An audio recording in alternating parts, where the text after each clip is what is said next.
নমস্কার বন্ধুরা, তো আজকে একটা বই নিয়ে এসেছি অভিক সরকারের ডাইনি বুড়ি। তো অভিক সরকারের নাম সবাই চেন, অভিক সরকারের অনেকগুলো বই আছে। আমি অভিক সরকারের ছোট্ট ফ্যান। তো আমার বইটা খুব ভালো লেগেছিলো, ডাইনি বুড়ি। এটা নভেম্বর 2024 অনেকের কাছে বই আছে।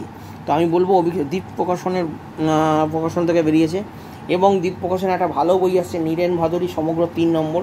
তোমরা পারলে কিনবে। নীরেন ভাদুরী আমার 2টো খণ্ড আছে, আমি 3 নম্বরটা এটা তোমাদের দেখাবো। তো এই ডাইনি বুড়ি গল্পটা কিন্তু খুব সুন্দর। এটা অক্টোবর 2024 বেরিয়েছে, ঠিক আছে। 350 টাকা দাম। আমি ওখান থেকেই নিয়েছি, দ্বীপ থেকে। হ্যাঁ, এখানে বেশ কিছু সুন্দর দোয়া আছে, দেখো এখানে।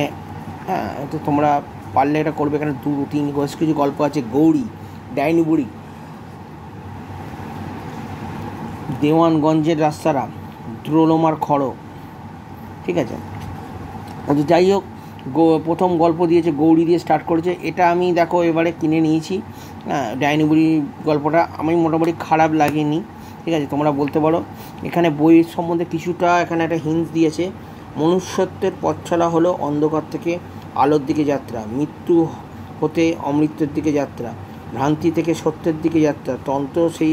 তন্ত্রেও সেই একই কথা বলে দেহ থেকে দেহাতীত যাওয়ার কথা। আর এই যাত্রাপথের গলি খুঁজিতে ওত পেতে থাকে কত না অগণ্য ছায়া, শরীরের বুভুক্ষ আর্তনাদ, অন্ধ অভিশাপে সাতকাহন।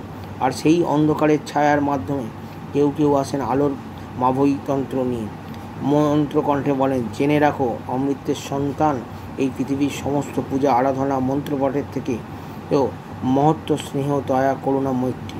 কারণ ভালোবাসাই হচ্ছে সবথেকে বড় তন্ত্র, সবথেকে বড় জাদু। আর সেই ভয় আর ভালোবাসার গল্প শোনাতে আবার ফিরে এসেছেন ভবতারণ চট্টোপাধ্যায় এবং স্বয়ং কৃষ্ণানন্দ আগামবাগিস। তো যাই হোক, এই হচ্ছে গল্প থেকে সুতরাং কাছে ডাইনি বুড়ি।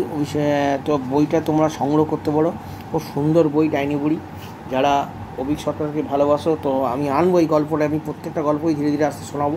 আমি আস্তে আস্তে তোমাদের নিজের পরিচয়টা আমি তোলার জন্যই আমি এখানে নিয়ে এসেছি। আমার একটা এডুকেশন চ্যানেল আর একটা আছে, কমিক্সের চ্যানেল, কমিক্স ওয়ার্ল্ড টক। যারা কমিক্স ভালোবাসো ওখানে আসতে পারো। এটা আমার সেকেন্ড এডুকেশন চ্যানেল, ঠিক আছে। তো আমি বইপত্র ভালোবাসি কালেক্ট করতে।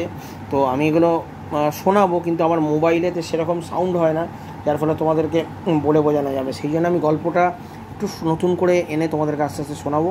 তো ছোট্ট করে ভিডিওটা করলাম, কেমন লাগলো জানিও।